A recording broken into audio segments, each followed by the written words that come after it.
오늘 국회에서는 빅 이슈가 있습니다. 김건희 여사 특검법, 또 대장동 50억 클럽 특검법, 이른바 쌍특검법을 본회의에서 처리하는 날이죠. 야당이 예정대로 단독 처리를 할 건지, 아니면 한동훈 비대위에다가 협상 여지를 좀 열어둘 건지, 혹 절충안을 들고 협상하자라고 하면은 어떻게 할 건지 등등등 궁금한 게 많습니다. 민주당 홍익표 원내대표 직접 연결을 해보죠. 홍익표 원내대표님, 안녕하세요. 네, 안녕하세요. 예, 반갑습니다. 반갑습니다. 예정대로라면은 오늘 뭐 민주당 야당이 단독으로라도 의결을 하는 것인데 예정대로 갑니까?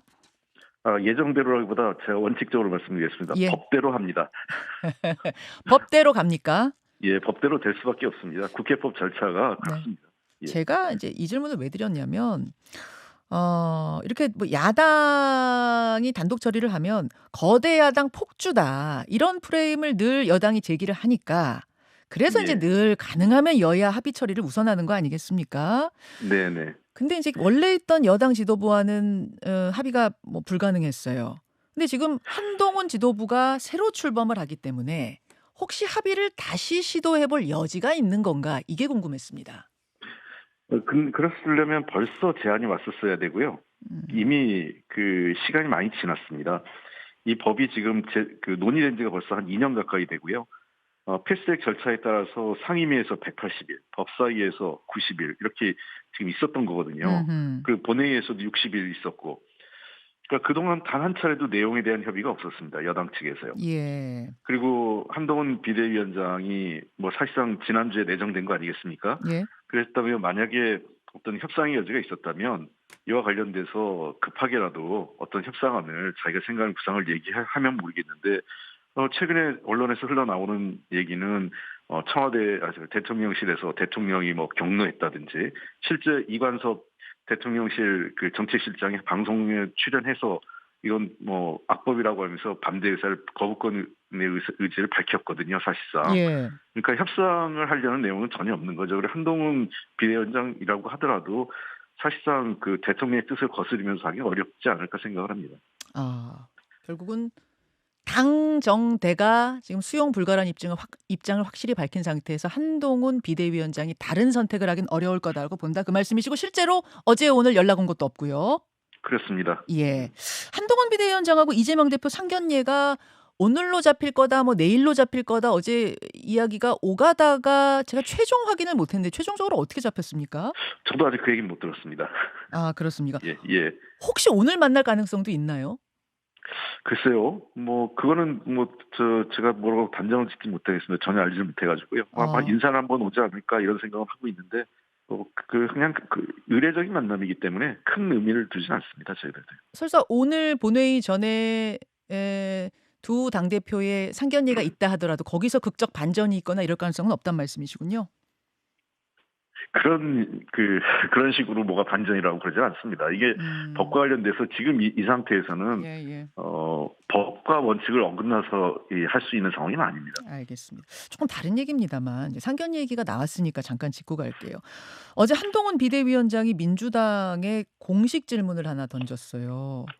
민주당은 검사를 그렇게 싫어하면서 왜 검사도 아니고 검사 사칭한 분을 절대 존엄으로 모시느냐, 이런 질문을 딱 듣고는 어떤 답변이 떠오르셨습니까? 사실관계도 틀립니다. 제가 이미 공개 발언을 했죠. 이원석 검찰총장에게 주문을 했습니다. 국민의 검찰로 돌아와달라. 한동훈 장관이 그 퇴임한 직후에 제가 말씀드린 내용입니다. 일부 아주 극소수의 정치 검찰이 이제 사실상 전면에서 퇴진했지 않습니까? 한동훈 장관이 법무장관을 그만두면서. 그래서 제가 이원석 검찰총장과 검찰에게 주문했습니다. 이제 정치 검찰에서, 사유화된 검찰에서 국민의 검찰로 돌아와달라. 이원석 검찰총장이 그런 역할을 해야 되고 자신의 역량을 보여줄 때다. 소수의 정치 검찰 때문에 성실하게 일하는 다수의 정말 성실한 좋은 검사들이 국민적 지탄을 받는 게 있어서는 안 된다라고 했습니다. 그러니까 예. 한동훈 검사는 한동훈 전 검사죠. 예. 비대위원장은 착각하고 있는 겁니다. 민주당이 검찰 전체를 싫어하는 게 아니라 우리는 국민의 검찰을 원하고 있고, 한동훈 법무장관이나 윤석열 대통령과 같은 또 그를 추종하는 일부의 정치 검사를 저희들은 매우 비판하고 그들의 행태를 바로잡겠다는 겁니다. 우리가 싫어하고 우리가 바뀌어야 된다고 한 검사는 윤석열 대통령이나 한동훈 비대위원장 같은 정치 검사지 전체 검사를 얘기한 게 아니다 그 말씀이세요? 그렇습니다. 그건 과거 군대 네. 전두환을 그 노태우를 추종했던 하나의 그룹을 척결해하는 거였지 군대 전체를 없애자는 얘기를 한 적이 없습니다. 저희들이. 검사 사칭한 분이라는 부분에 대해서는 어떻게 보셨어요? 그건 제가 보기에는 과거에 있었던 일인데 그렇게 그 상대 야당 대표를 그 저런 거리를 얘기하는 거는 여전히 본인이 아직 그 여당의 대표로서 파트너가 누구인지 잘 모르고 있는 것 같아요. 그렇게 조롱적으로 하는 게 글쎄요, 자기 지지층한테는 좋을지 모르겠지만 상대방에 대한 존중이나 예의는 전혀 없는 것 같습니다. 알겠습니다. 어제 그 얘기 듣고서 이재명 대표는 뭐라고 안 하셨어요? 지도부에 대고. 뭐 모르겠어요. 저는 뭐 그 얘기 그 관련돼서 얘기는 없었는데 네. 정치권에서 그런 얘기 이제 웃고 말아야죠. 네. 다시 특검 얘기로 좀 돌아가 보겠습니다. 오늘 그러니까 국회 처리는 확실해 보이고 대통령도 거부권 행사 의지가 확실해 보여요. 네. 그 일각에서는 한동훈 비대위원장이 대통령을 설득해가지고 거부권 행사를 막을 가능성도 있지 않겠는가. 즉 내가 절충안을 가지고 민주당과 협상을 할 테니 거부권 행사를 하지 마셔라. 이럴 가능성도 있을 것이다. 뭐 이런 얘기가 나오는데 혹여라도 절충안을 제시한다면 그러니까 오늘은 뭐 통과는 되지만 그다음에 네. 거부권 행사를 놓고 절충안 뭔가 협상을 해보자라고 한다면 받으실 수 있습니까? 아니 그게 불가능합니다. 절차상으로요. 왜냐하면 거부권을 아, 하지 않으면 이 법이 그냥 시행되는 겁니다. 예, 그렇죠. 그렇죠. 예. 그리고 그러니까 시행이 거부 되는데 예. 거부권을 행사하지 않으시도록 내가 설득을 할 테니 민주당도 이른바 뭐 독소 조항이라든지 혹은 특검 시행 시기라든지 이런 거 좀 조정합시다. 그럼 내가 거부권 행사 안 하도록 하겠습니다. 뭐 이렇게 할 수는 없나요? 저는 그것이 어떤 그 진짜 협상을 할 의도가 아니라 이 법을 훼손하고 이 법의 어떤 명분을 훼손하기 위한 그리고 거부권 행사하기 위한 명분을 쌓기 위한 그 과정이라고 생각해요. 그 이상 이하도 아닙니다. 실제로 이 음. 법에 대해서 진지하게 고민하고 있는 게 아닙니다. 한동훈 장관이 얘기한 몇 가지 지적이 있는데 예, 예. 첫째는 뭐 언론에 브리핑한다고 그랬는데 모든 특검법이 그랬습니다. 본인도 참여했던 그 최순실 특검 있었지 않습니까? 예. 그때도 똑같은 조항이 있습니다. 음. 그러니까 이 법이 달리 적용된 게 아니에요. 그리고 그 여당을 배제했다고 그러는데 항상 그래 왔습니다. 얼마 전에 있었던 드루킹법도 그렇고 최순실 특검도 그렇고 이해 당사자가 소속돼 있거나 되었던 정당은 배제하는 게 맞습니다. 그렇게 음. 했고요. 그다음에 세 번째는 네. 수사 시기를 조절하자고 하는데 네. 그거는 정말 한동훈 그 비대위원장이 자기 부정이죠. 본인이 법무부 장관이나 검사 시절에 어떤 정치적 그 이벤트나 음. 정치적 이 문제로 인해서 수사를 뒤로 미룬 적이 있어요. 그거를 원칙이라고 얘기하시나요? 음. 그러니까 본인이 늘 얘기하지 않습니까? 한동훈 그 법무부 장관이 그 강조하시는 거는 네. 범죄자가 있고 범죄 행위가 있으면 언제 어디서나 수사하는 게 검찰이다라고 얘기했습니다. 그 선거 때문에 알겠습니다. 미룬다면 앞으로 모든 수사 선거 있으니까 미뤄달라고 하면 다 미뤄줄 겁니까? 자, 조정안 절충안을 한동훈 비대위원장이 들고 나온들 그걸 받을 생각은 전혀 없다는 의사를 지금 분명히 하셨는데 그러면 예. 아마 그러니까 거부권 행사할 예를 거고 들면 예. 정확하게 얘기하는 거는 그 자체가 전혀 그 절충안이라고 얘기하는 네. 예를 들면 그 사안들이 전혀 정당성도 없고 사유의 이치에 맞지 않는다는 겁니다. 네, 받아들이기가 어렵다 그 말씀이세요. 그럼 예. 이제 거부권 행사하면 즉 제2결권 행사하면 다시 국회에서 재투표를 하게 되는데 그때는 3분의 2가 동의해야 하잖아요. 네. 국민의힘에서 이탈표가 없다고 가정하면 뭐 김건희 특검법 전면 무산 아닙니까? 거기에 대한 어떤 대안 있으세요? 설마 그러시겠어요, 대통령께서. 네. 저는 역대 대통령이 본인의 가족과 관련된 특검을 거부한 적은 없었습니다. 어, 김영삼 대통령도 그러셨고, 김대중 대통령도 그랬고, 그다음에 김영삼 대통령은 이제 검찰 수사를 받으신 거죠. 예. 허용한 거고, 예.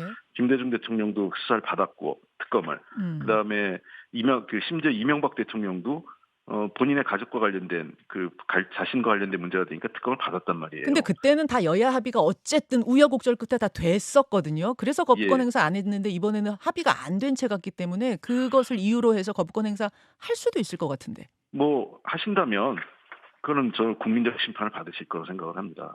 이거에 대한 뭐 제가 그 선거법상 여론조사를 자세히 말씀드리지 않겠지만 다 예. 알고 계시잖아요. 국민들께서 어느 정도 여론이 높은지는 아. 압도적으로 그 특검을 해야 된다는 여론이 높은데 아.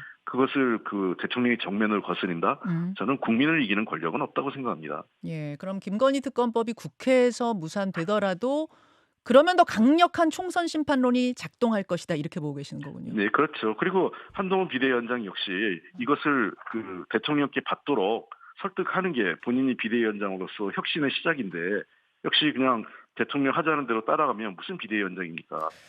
지금 알겠습니다. 그 여당의 비대위의 그 제일 중요한 거는 대통령과 대통령실이 독주하고 당 그 대통령과 여당의 관계를 바로잡는 게 자기 역할인데 도리어 음. 대통령의 힘을 더 강화시켜주고 거기에 힘을 얻는 비대위원장은 의미가 없는 거죠.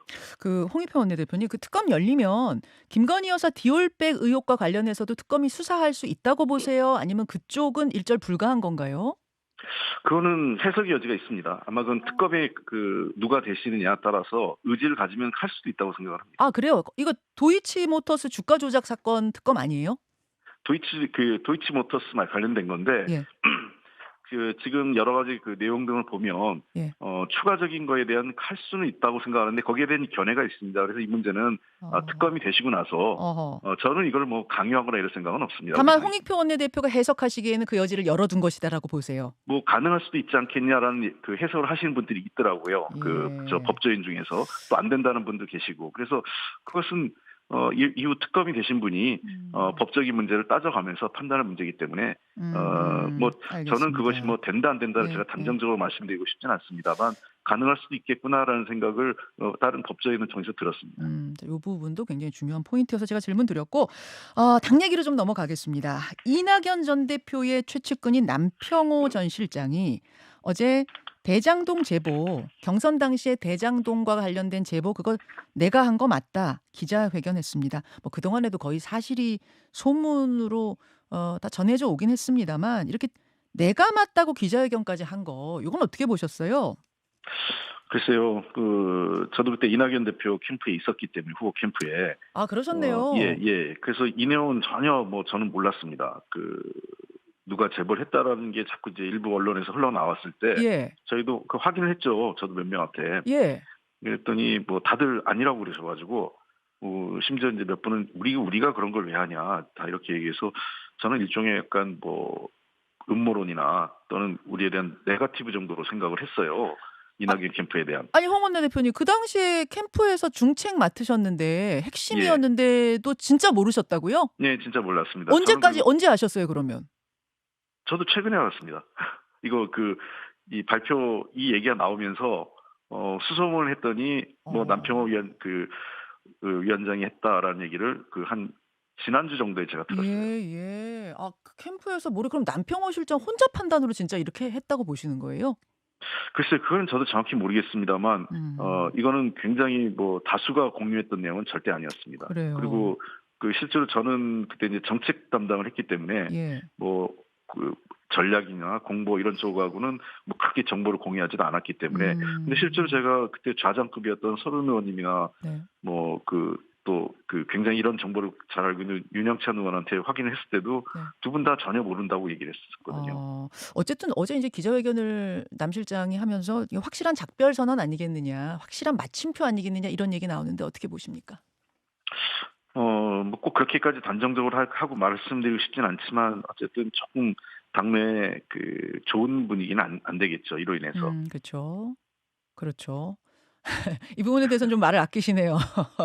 뭐 아직 당대표와 이재명 대표와 이낙연 대표 간의 네. 만남 가능성도 완전히 뭐 사라진 건 아닌 상태이기 때문에 그래도 뭐 제가 이렇게 말을 너무 확실하게 하기엔 좀 그렇습니다. 알겠습니다. 오늘 정세균 전 총리, 이재명 대표 두 사람이 만나는데 네. 여기서 어떤 통합에 대한 강력한 주문이 나올 것이다라는 얘기가 있어요. 뭐 심지어는 통합 비대위에 대해서 요구할 수도 있다 이런 얘기 나오는데 어떻게 예상하세요? 정세균 총리께서는 잘 아시다시피 우리 당이 어려울 때마다 당대표를 많이 맡으셨어요. 그리고 당 수습도 잘 하셨고, 예. 그래서 우리 당의 역사에 있어서 가장 잘 알고 계시고, 또 당이 선거 때 어떻게 해야 되는지를 제일 잘 아시는 분이 제가 보기엔 이해찬 대표님하고 정세균 전 총리 같아요. 두 분이요. 예. 그래서 아마 정세균 총리께서 좋은 말씀을 해주시지 않을까 생각을 하고, 음. 그러나 그렇다고 뭐 어떤 이 정세균 총리의 지금까지 해오신 걸 보면 원칙과 동떨어진 말씀하실까지는 않아요. 굉장히 원칙적인 입장에서 이재명 대표에게 당의 통합과 또는 혁신 이걸 원칙적으로 주문하지 않으실까 생각을 합니다. 통합비대위 같은 주문은 좀 받아들이기 어렵다고 보세요? 통합비대위를 얘기하실지 어떨지는 제가 좀 단정적으로 말씀드릴 수는 없겠습니다만 예. 어쨌든 뭐 대표가 지금 당대표가 물러나라 이렇게까지 말씀하시지 않을 것 같다 생각은 듭니다. 지금 형태에서는. 예. 다만 이후에 이뤄질 어떤 공천 과정이 제일 중요하지 않겠습니까? 예. 그래서 선거 관련 기구 구성이나 공천 과정에 있어서 객관적이고 투명하게 해달라 이런 정도의 가능성은 높지 않을까 싶습니다. 3총리를 공동 선대위원장 세운다. 이거는 진짜 검토가 됐나요? 지도부에서? 아닙니다. 전혀 사실 아닙니다. 전혀 아닙니까? 이것도 모르겠어요. 제가 물어봤어요. 몇몇 분한테. 예. 도대체 어떻게 나온 얘기냐? 난 예. 듣도 보도 못한 얘기인데. 그랬더니 전혀 사실이 아니라고 그 대표실 주변에서 얘기를 했습니다. 알겠습니다. 여기까지 오늘 말씀 듣겠습니다. 홍익표 원내대표님 고맙습니다. 네, 감사합니다. 김현정의 뉴스쇼는 시청자 여러분의 참여를 기다립니다. 구독과 좋아요, 댓글 잊지 않으셨죠? 알림 설정을 해두시면 평일 아침 7시 20분 실시간 라이브도 참여하실 수 있습니다.